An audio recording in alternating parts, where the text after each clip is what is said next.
On est en compagnie de Benjamin Zimmer. Bonjour Benjamin. Bonjour. Vous êtes le directeur de Silver Valley. On va rajouter Valley à votre titre.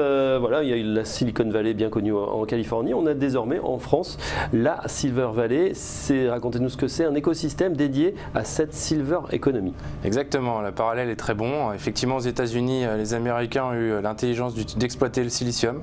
Et puis on en fait des grandes entreprises comme celle du GAFA que vous connaissez très probablement.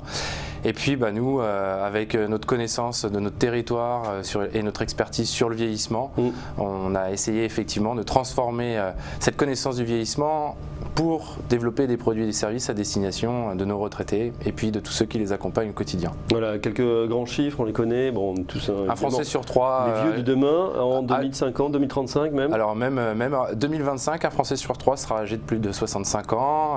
3 milliards de terriens de plus de 60 ans en 2100.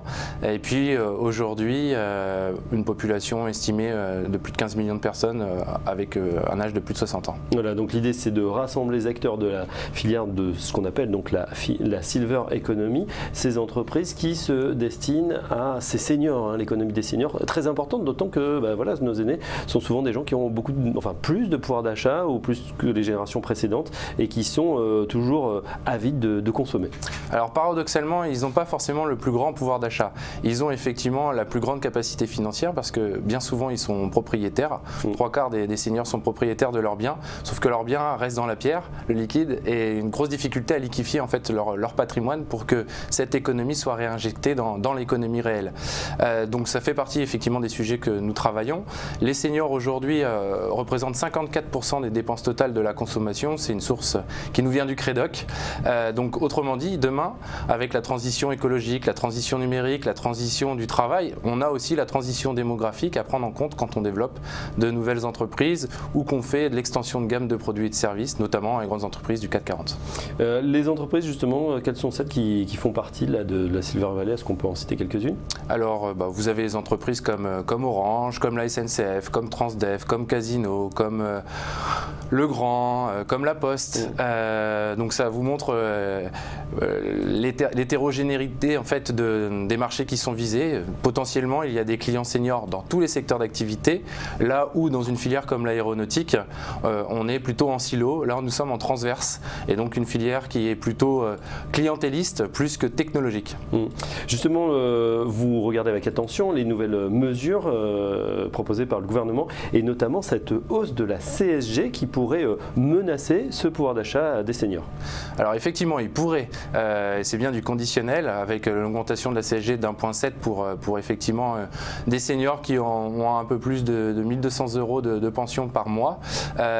Mais bon, à quoi sert la CSG? Elle sert aussi à financer la sécurité sociale. La sécurité sociale, ça permet de financer des petits pépins de la vie et parfois quand on vieillit, des maladies chroniques.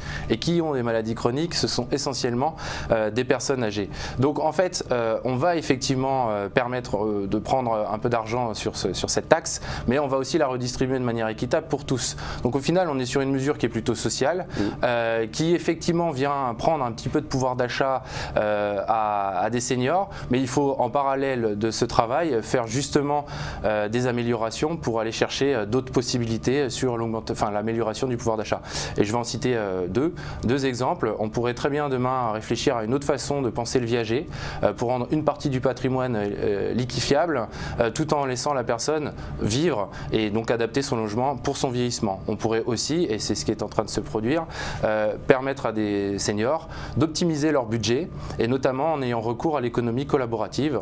Plutôt que d'acheter tout seul sa facture de gaz, pourquoi ne pas mutualiser avec une copropriété l'achat du gaz et donc gagner quelques euros tous les mois. Ça se fait déjà? Il y a déjà des initiatives dans ce sens? Alors il y a plusieurs startups effectivement avec lesquelles on travaille qui sont sur ce sujet-là. Je pense à Virage Viager, au Petit Budget, Monetivia et j'en passe, qui effectivement travaillent ensemble à développer des solutions qui vont permettre de lever des freins au pouvoir d'achat sans augmenter les pensions de retraite.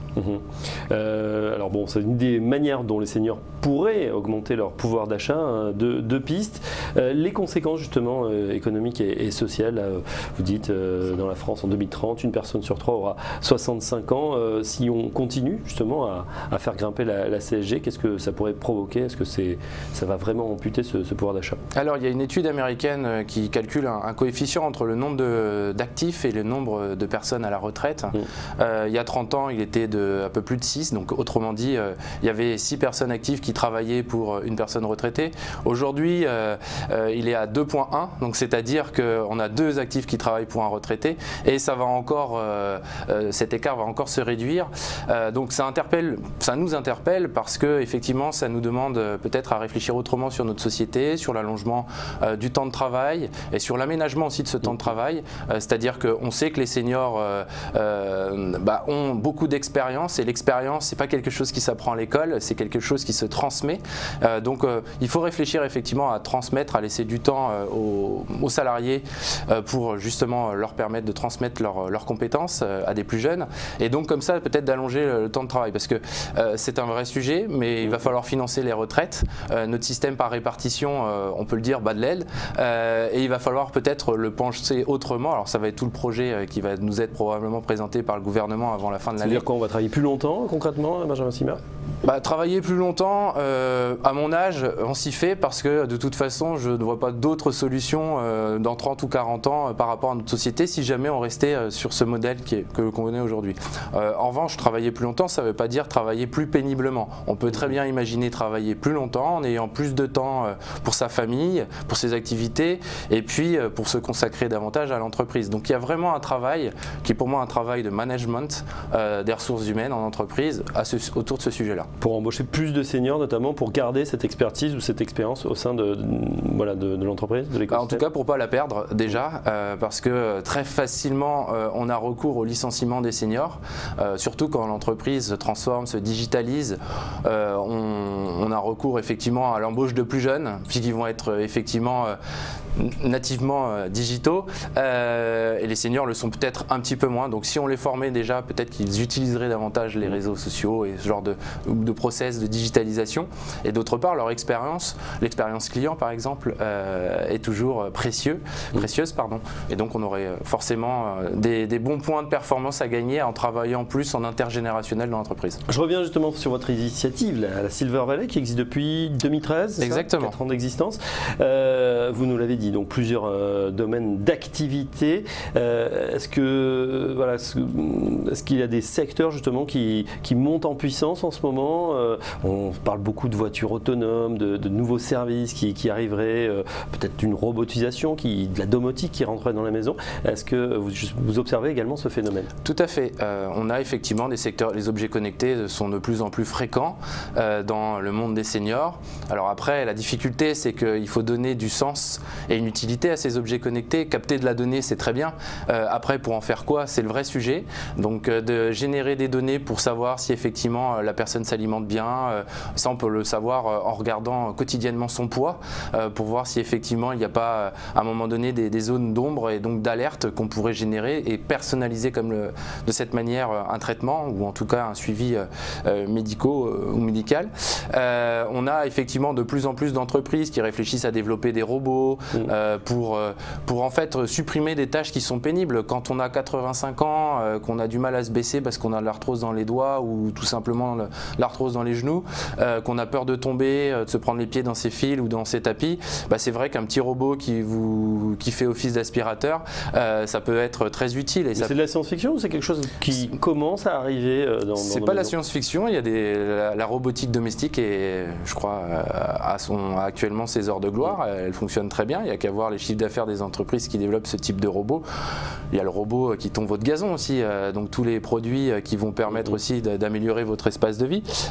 Donc ça existe déjà, mais les Françaises et les Français, surtout d'un certain âge, ne les connaissent pas parce que les canaux d'information ou de distribution de ces produits ne sont pas ceux qu'ils ont eu l'habitude d'utiliser dans leur vie de tous les jours. D'ailleurs, c'est souvent les générations en dessous qui sont prescripteurs justement pour l'utilisation de ces nouveaux objets connectés. Exactement. Et encore faut-il qu'elles soient elles elles aussi informées, qu'elles aient le temps de s'informer parce qu'elles ont aussi des vies très chargées avec des enfants qui sont de plus en plus longtemps à domicile avant de trouver un travail. Voilà, il y a les parents d'un côté, les enfants de l'autre. Dernière question, Benjamin Simmers, on parle aussi beaucoup médecine, évidemment c'est une population qui va consommer dans le 3e mais surtout dans le 4e âge énormément voilà, de produits de santé, de la santé, de la e-santé même.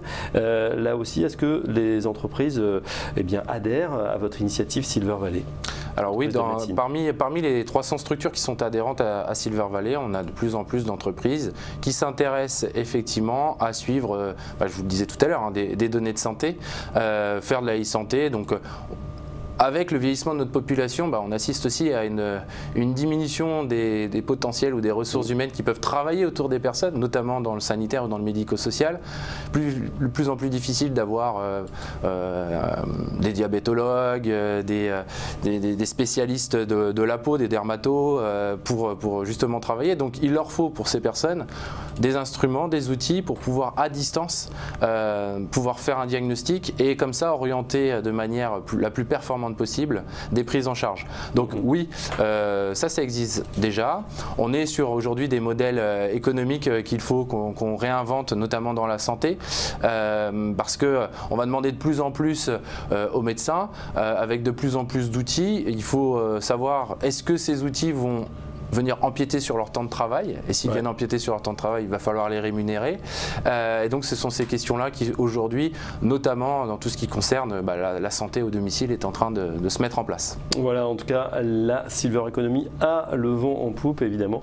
Et puis, eh bien, la Silver Valley, écosystème donc, qui réunit les acteurs de cette Silver Economy également. Merci Benjamin Simmers pour cette présentation, le directeur de Silver Valley ce matin avec nous. Dans un instant, à la suite du programme sur Téléfinance.